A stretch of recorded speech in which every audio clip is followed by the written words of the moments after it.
नमस्कार, बहुत स्वागत। वित्त मंत्री ने आज आम बजट पेश कर दिया। वित्त मंत्री ने कई बड़े ऐलान किए हैं। हालांकि इनकम टैक्स स्लैब में कोई बदलाव नहीं किया गया, क्योंकि पिछली बार ही इनकम टैक्स में रियायत दी गई थी 12.5 लाख तक की न्यू टैक्स रिजीम के हिसाब से। रिवाइज्ड रिटर्न फाइल करने के लिए 3 महीने का ज्यादा वक्त दिया गया, यानी अब 31 दिसंबर के बदले 31 मार्च तक रिवाइज्ड रिटर्न फाइल किया जा सकेगा। और क्या था, 7 हाई स्पीड रेल कॉरिडोर की घोषणा की गई है। कैंसर और जीवन रक्षक दवाएं, ऐसी कुल 17 दवाएं हैं जिन पर से आयात शुल्क हटाया गया है। जीएसटी रिफॉर्म्स के बाद ही यह तय माना जा रहा था और वही हुआ है। 3 आयुर्वेदिक एम्स खोले जाने का ऐलान किया गया है। मेडिकल टूरिज्म को बढ़ाने के लिए 5 मेडिकल हब भी बनेंगे। करीब 800 जिलों में लड़कियों के लिए हॉस्टल बनेंगे। ये वो बड़ी बातें। सस्ता महंगा क्या है वो आप लगातार देख रहे हैं।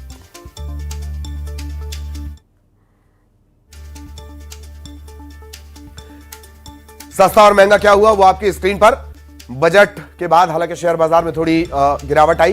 किस सेक्टर को बजट कितना मिला वो जान लीजिए। ट्रांसपोर्ट 9,000 करोड़ से ज्यादा, डिफेंस 5,000 करोड़ से ज्यादा। डिफेंस को लेकर उम्मीदें थी और वही हुआ। 7 लाख करोड़ को ये बजट पार कर गया। ग्रामीण विकास, रूरल डेवलपमेंट 2,73,000 करोड़ से ज्यादा। खेती किसानी के लिए 1,62,671 करोड़। शिक्षा के लिए 1,39,000 करोड़ से ज्यादा। सोलर एनर्जी और उससे जुड़े उपकरण, खासतौर पे जो शीशा आप देख रहे हैं ये सस्ता होगा। जूते सस्ते होंगे, लेदर सस्ता होगा, लेदर प्रोडक्ट सस्ते होंगे। बैटरी सस्ती होगी तो मोबाइल पर भी इसका असर पड़ेगा। जहां जहां बैटरी इस्तेमाल होती है वहां पर भी असर पड़ेगा। पर्सनल यूज के विदेशी सामान ये सस्ते हुए हैं। शराब महंगी हुई महंगी शराब। तो ये अलग अलग चीजें, महंगा सस्ता वो भी हम आपको बता रहे हैं। किस तरह से किस सेक्टर पर कितनी रियायत बरती गई है वो भी आप देख रहे हैं। डिफेंस को लेकर जो उम्मीद थी वही हुआ। हालांकि बजट और ज्यादा डिफेंस की तरफ से मांगा गया था, लेकिन अच्छी खासी बढ़ोतरी हुई है। बजट, आपको डिफेंस का पहला बजट बताएं 93 करोड़ रुपए का था, वो आज 7 लाख करोड़ को पार कर गया है।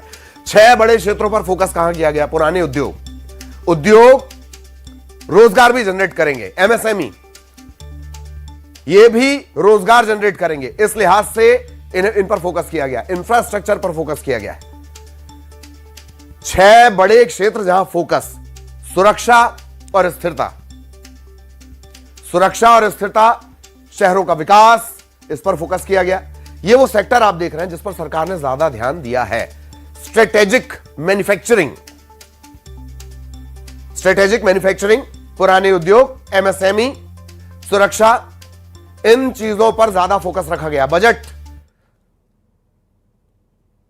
को लेकर क्या सस्ता क्या महंगा वो भी हम लगातार आपको बता रहे हैं। करीब करीब 80 मिनट का भाषण।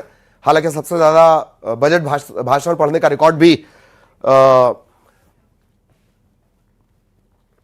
निर्मला सीतारमण के नाम ही है। करीब करीब 160 मिनट का उनका ये रिकॉर्ड रहा है। क्या महंगा क्या सस्ता वो बहुत आसान और ग्राफिकली हम आपको समझा रहे हैं। सोलर प्रोडक्ट जाहिर तौर पर सस्ते होंगे।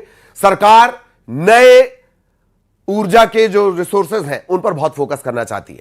पेट्रोल, गैस, कोयला, इन सब पर निर्भरता कम करना चाहती है। पीएम सूर्य किरण योजना, और तभी यह तय हो गया था कि सोलर पैनल उससे जुड़ी छूट रहेगी। हालांकि सब्सिडी की डिमांड बार बार की जा रही है कि सोलर पैनल जब आप घर पर लगाना चाह रहे हैं तो उसमें सब्सिडी भी कुछ कम की जाए। शराब महंगी होगी। सिन प्रोडक्ट्स में यह आता है पापी प्रोडक्ट।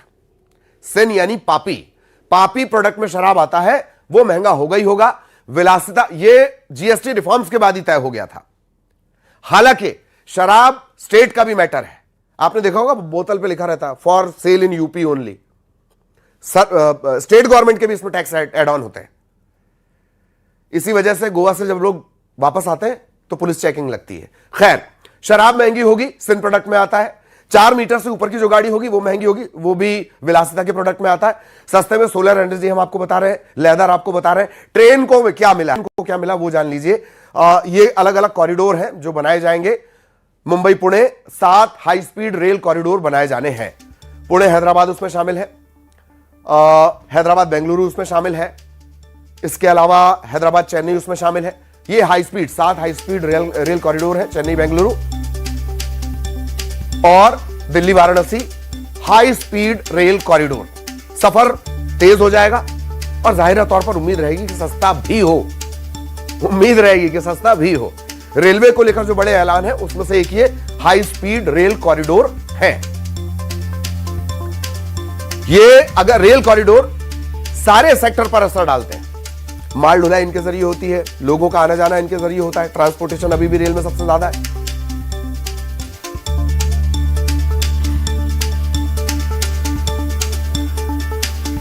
बजट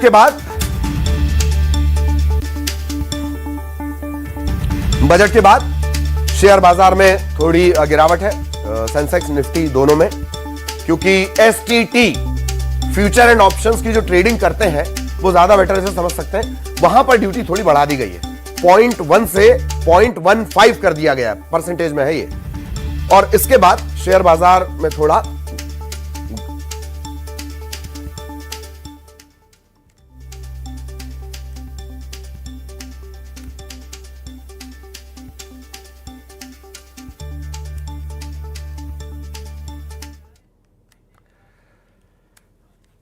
चलिए किस तरह का रिएक्शन है वो भी हम आपको बताएंगे।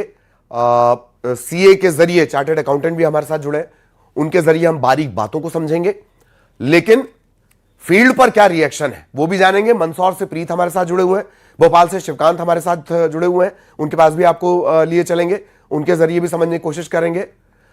और देवेंद्र विश्वकर्मा साहब, आप सीए हैं, वो हमारे साथ जुड़े हुए हैं। शर्मा साहब का बहुत स्वागत, उनके जरिए भी चीजों को समझेंगे। पर पहले मंदसौर जरा लिए चलते हैं। मंदसौर से किस तरह के रिएक्शन प्रीत, एक क्विक रिएक्शन लीजिएगा फटाफट। बिल्कुल, देखिए मेरे साथ कुछ किसान मौजूद हैं, उनसे चर्चा कर लेते हैं जो कि बजट जो पेश हुआ है किस प्रकार से देखते हैं बजट को मध्य प्रदेश के लिए और खास करके मालवा के क्षेत्र के लिए। देखो, अभी तक जो हमें जानकारी हमें आ रहा है बजट के बारे में, मैंने जो टीवी पर और इन पे जब सोशल मीडिया पर देखा तो केवल एक आंकड़ों की बाजीगरी दिखाई जा रही है, क्योंकि देश की 80% जनता कृषि से जुड़ी हुई है और उसके लिए जो बजट का प्रावधान किया गया वो 14,528 करोड़ का बताया जा रहा है, जो बहुत कम होता है, क्योंकि 80% देश की जनता जिस पर जुड़ी हुई हो उसके लिए बजट बहुत कम होता है। और ख़ास करके मैं मध्य प्रदेश से आता हूँ और जो मैंने सुनी है फसलों की कि वो नारियल में, चावल में, मत्स्य पालन में, चंदन की खेती के लिए प्रावधान किए गए, लेकिन हमारे मध्य प्रदेश की फसलों के लिए कोई प्रावधान हमें नज़र नहीं आ रहा है इस बजट में। इस बजट से हमें जो किसानों को जो घाटा है, आज सरकार यदि कुछ किसानों के लिए करना ही चाहती है तो किसान देश का कर्ज तले दबा हुआ है और उनको एक बार पूरी तरह कर्ज से बाहर निकाल दे ताकि वो अपनी प्रगति कर सके। केवल आंकड़े दिखाने से किसान की प्रगति नहीं होने वाली है। किसानों को, मध्य प्रदेश के किसानों को कई फसलें फेंकना पड़ रही है भाव नहीं मिलने की वजह से, निर्यात नहीं होने की वजह से उन्हें कोई, और लगातार लागत इतनी बढ़ती जा रही है। मनरेगा की बात इस बजट में की जा रही है कि रोजगार के अवसर बढ़ाए जा रहे हैं, लेकिन मैं सरकार से कहना चाहता हूं कि मनरेगा जैसी योजना से न तो मजदूरों को कोई फायदा हो रहा है न देश का विकास हो रहा है। यदि वाकई में यदि देश का विकास करना चाहती है सरकार तो मनरेगा को कृषि से जोड़ दे और किसान अपने खेत पे काम करे और सरकार उसका पैसा दे, और मजदूर भी यदि किसान के खेत पे काम करे तो वो मजदूरी भी हमारी सरकार दे, जिससे लागत कम होगी और किसानों को। आप बताइए, लागत मूल्य मिल पा रहा है क्या? इस बजट को किस प्रकार से देखते हैं? किसानों को फायदा होगा? किसानों को कुछ फायदा नहीं है, क्योंकि लागत मूल्य भी नहीं निकल पा रहा है कि फसलों के भाव इतने कम है कि उनको जो लागत है उसका आधा ही पैसा मिल पा रहा है, उनको पूरी तरह से पैसा भी नहीं मिल पा रहा है। इस बजट को आप किस प्रकार से देखते हैं? जैसा बजट वित्त मंत्री द्वारा पेश किया गया है उसको किस प्रकार से देखते हैं? दादा, आप किस प्रकार से देखते हैं बजट को इस बार? कुछ किसानों के लिए कोई फायदा, ऐसा कुछ फायदा नहीं है। तो मंदसौर से थोड़ी ज्यादा नाराजगी। प्रीत, मैं आऊंगा आपके पास। मंदसौर की दिक्कत यह भी है कि वहां पर चूंकि जिस तरह की खेती होती है, मंदसौर के एक बेल्ट में अफीम की भी खेती होती है, उसकी खेती दरअसल बहुत कठिन है, सरकारी नियमों के तहत वो खेती होती है। आएंगे प्रीत आपके पास, लेकिन उससे पहले डॉक्टर देवेंद्र विश्वकर्मा साहब, मैं आपके पास एक क्विक रिएक्शन के लिए आ रहा हूं। इस बजट को लेकर क्या आपको लगता है? Devendra sir please. देखिए, इस बजट में सरकार ने अपने वित्तीय घाटे को कम करने की कोशिश की, इसलिए सरकार ने लोभ लुभाने और जनता के हित की ज़्यादा बात नहीं की, फ्री की योजना की बात नहीं की। सरकार का जो मेन बिंदु था इस बजट में, वैश्विक लीडरशिप की बात सरकार ने 2047 में की है और उसमें बोला है कि हम 10% विश्व के मार्केट में अपना वर्चस्व को स्थापित करेंगे और हम अपने एक्सपोर्ट को बढ़ाएंगे। एक दूसरा, सबका साथ सबका विकास की बात की है सरकार ने, लेकिन किस स्तर पे की, कैसे करेंगे, ये स्पष्ट नहीं है। मनरेगा में जो महात्मा गांधी का सरकार ने नाम चेंज किया था, अब उसमें महात्मा गांधी ग्राम स्वरोजगार योजना के कारण फिर से महात्मा गांधी को सरकार ने लाया है। भारतीय ज्ञान परंपरा की इस बजट में स्पष्ट तस्वीर दिखती है। सरकार ने जड़ी बूटियों की बात की है, योग की बात की है, तो मुझे लगता है कि सरकार ने कुछ सेक्टर में भारतीय ज्ञान परंपरा की बात की है। ठीक है। जैसे हम देख सकते हैं कि जो बुद्ध यूनिवर्सिटी, जो बुद्ध बेल्ट है हमारा, भगवान बुद्ध का है। हाँ। और ये वहां पर उन्होंने इसके मंदिर और टेम्पल्स वगैरह बनाने की बात की है। लेकिन सांची में इतना बड़ा विश्वविद्यालय है, सांची विश्वविद्यालय, वहां पे पिछले 10 वर्षों से आप देखिए शिक्षकों की नियुक्ति नहीं हो रही है। सांची विश्वविद्यालय का कंसेप्ट भी यही था कि जितने, चाहे वो चाइना हो, इंडोनेशिया हो, जापान हो, यहाँ के पूरे एशिया और विश्व के वहाँ पे छात्र हैं, जिससे हमको फॉरेन ठीक, एक पैसा सवाल आया सर, इकोनॉमी को बूस्ट हुआ। आज अंतिम एक सांसें सवाल ले रहा आया है देवेंद्र सर, सांची मैं आपको टोक रहा हूं कि पहले ये कहा गया कि इनकम टैक्स ना चुकाने पर जो सजा वाली बात थी कि अब सजा नहीं रहेगी, आपको टैक्स के साथ पेमेंट कर देना है, और इसे कैसे समझा जाए? इस वर्ष कोई चुनावी वर्ष नहीं है, इसलिए जनता ने पब्लिक की डिमांड को पूरा नहीं किया, कोशिश की है, पुरानी योजनाओं को आगे बढ़ाया है। इनकम टैक्स पे सरकार ने कलेक्शन पे बहुत जोर दिया है, तो मुझे लगता है कि इनकम टैक्स लोग सही समय पे चुकाएं और नहीं तो पेनल्टी दें, इस ओर सरकार का विशेष ध्यान है। मतलब कुल मिला के सरकार ने रेवेन्यू जनरेट करने के ऊपर विशेष जोर दिया है, क्योंकि सरकार का 55% वित्तीय घाटा है। अगर 2014 से और आज की हम बात करते हैं तो 3 गुना हमारा वित्तीय घाटा हो चुका है। इसलिए सरकार ने वित्तीय घाटों को कम करने की नीति बनाई है। और रेवेन्यू कलेक्शन सरकार का कैसे बढ़े, इस ओर सरकार ने विशेष ध्यान देने की इस बजट में कोशिश की है। जी, ये बात सही भी है। 2 महीना पहले करीब मॉर्गन स्टैनली की जो रिपोर्ट आई थी, उसमें इस बात का जिक्र था कि सरकार का जो टैक्स कलेक्शन है वो डाउन हुआ है, 7% के आसपास आ गया। सरकार 21% की उम्मीद कर रही थी। इसी वजह से टैक्स स्लैब में बहुत कुछ नहीं होगा, ये हमने शुरुआत में आपको बताया है। मिथिलेश, अब मैं आपके पास आना चाहूंगा, बहुत क्विक रिएक्शन फटाफट।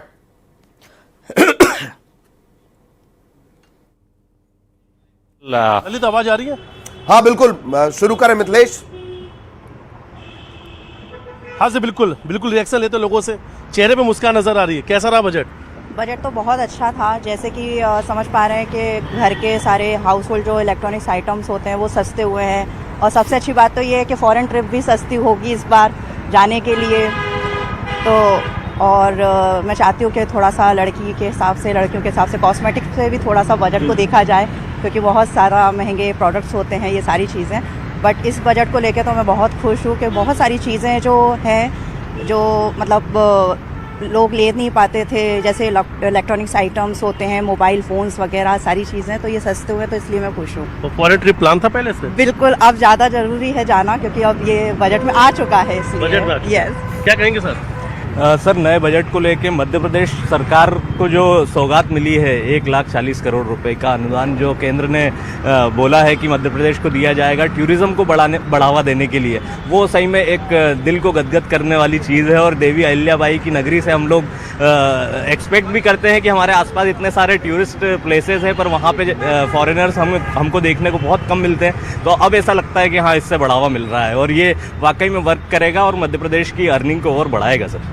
आम जनता इस बजट को कितनी रेटिंग दे रही है? आम जनता 10 आउट ऑफ 10 देगी रेटिंग इसको, क्योंकि देख सकते हैं हम इकोनॉमी जिस हिसाब से गिर रही थी, डॉलर बढ़ रहा है। हम भी खुद चाहते हैं कि डॉलर इंडिया के अंदर अब आए, ज़्यादा से ज़्यादा बाहर के लोग यहाँ पे आएँ, यहाँ पे निवेश करें। इस टाइप की G20 समिट्स जो हो रही थी वो अभी तक सिर्फ देखने को मिलती थी न्यूज़पेपर्स में, पर अब ऐसा लग रहा है कि हाँ, इस बजट के बाद में वो ज़रूर धरातल पर उतर के आएंगी। टैरिफ को लेकर बहुत चर्चा चली थी, ट्रम्प टैरिफ को लेकर लगातार चर्चा चली थी, इस पर क्या कहना है? यही तो है हमारे मोदी जी का सीधा वार टैरिफ के लिए जो ट्रंप ने हमारे ऊपर वार किया था, ये उसकी प्रतिक्रिया है और कहीं ना कहीं वो इस बजट के अंदर दिखती है। और वित्त मंत्री महोदया का मैं बहुत तहे दिल से धन्यवाद करना चाहूँगा कि उन्होंने ट्रंप को एक करारा जवाब दिया है। सर, क्या कहेंगे आप?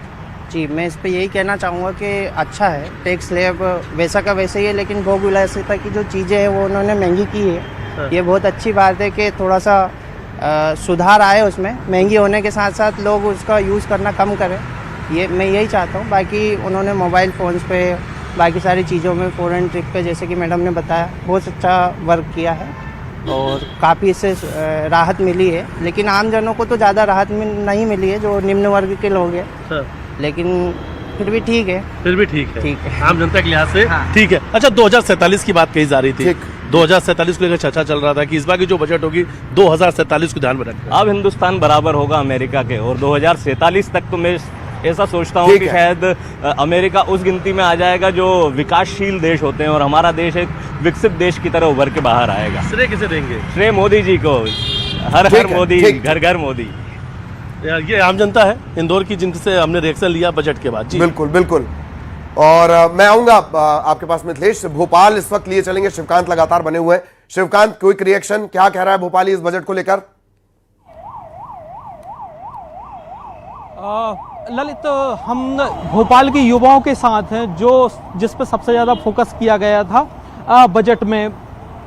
बजट का अगर ओवरऑल सिनेरियो देखा जाए तो स्पेशली युवाओं पे फोकस किया था, और कंटेंट क्रिएटर्स की जो लैब होती है 500 जो है कॉलेज रहेंगे, 15,000 स्कूल रहेंगे, जो पर्यटन स्थल हैं उस पर भी 10,000 तैनाती की जाएगी, जो गार्ड्स रहेंगे वो किए जाएंगे। इसको लेके युवाओं को लेके क्या होना चाहिए था, क्या रह गया, या कैसे आगे बढ़ेंगे आप लोग?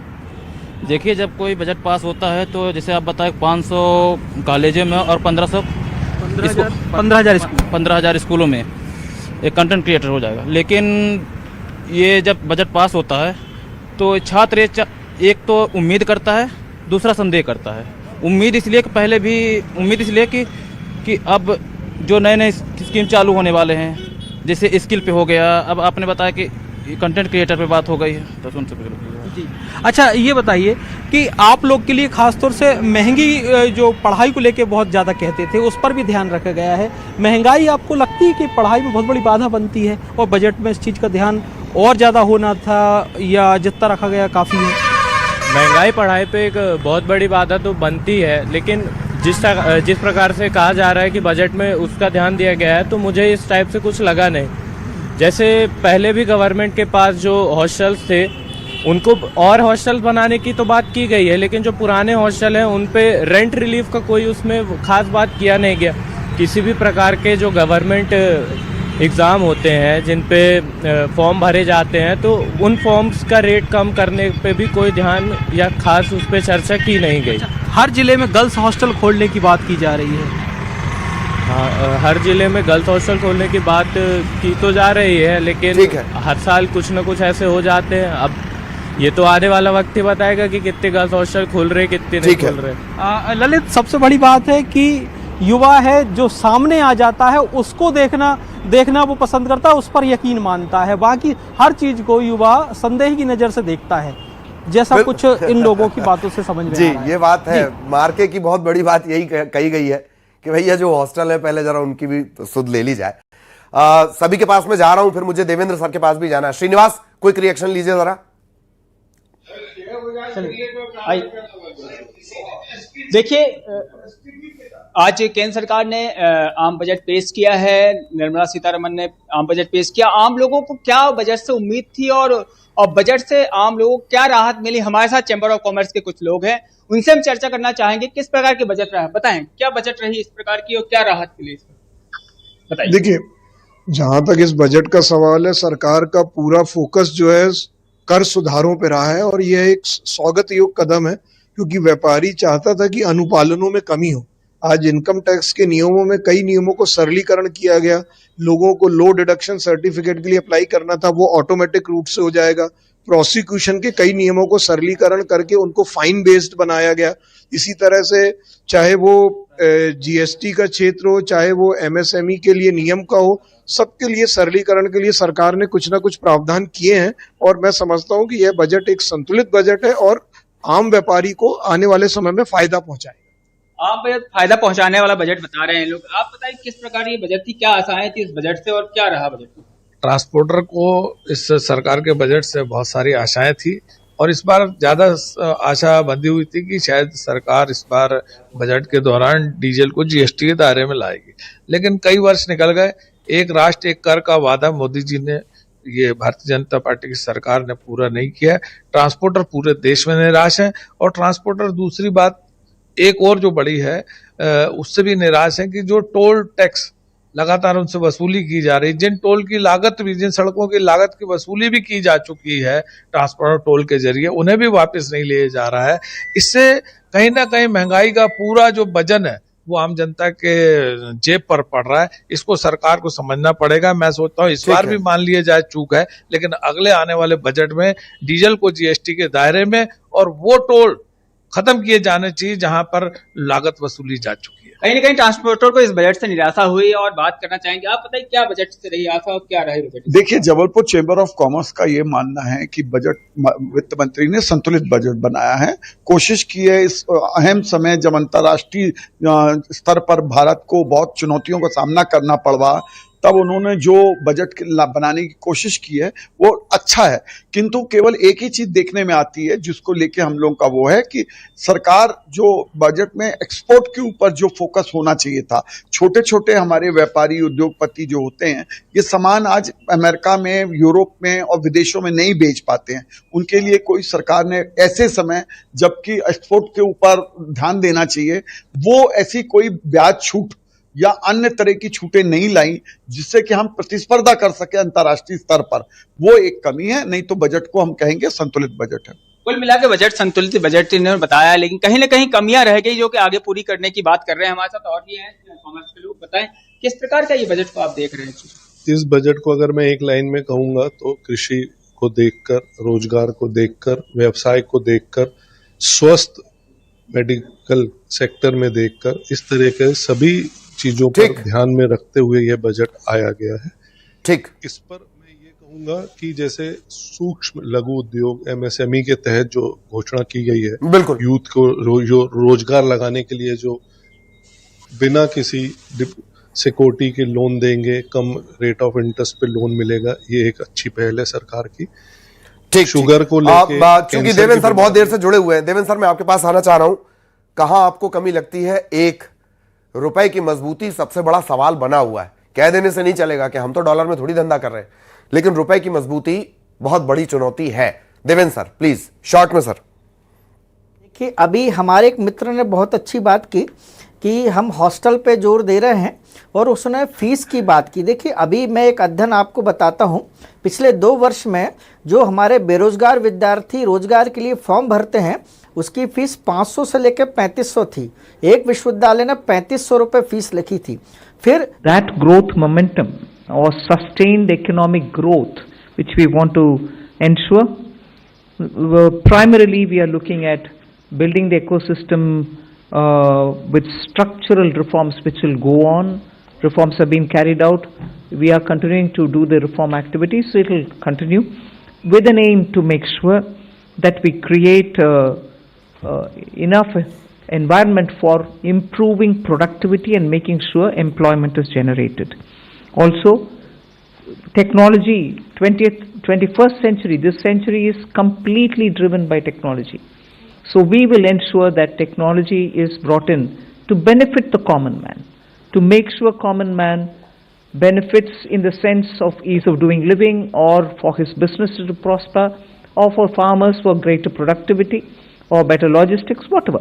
So technology for benefiting every common man, and above all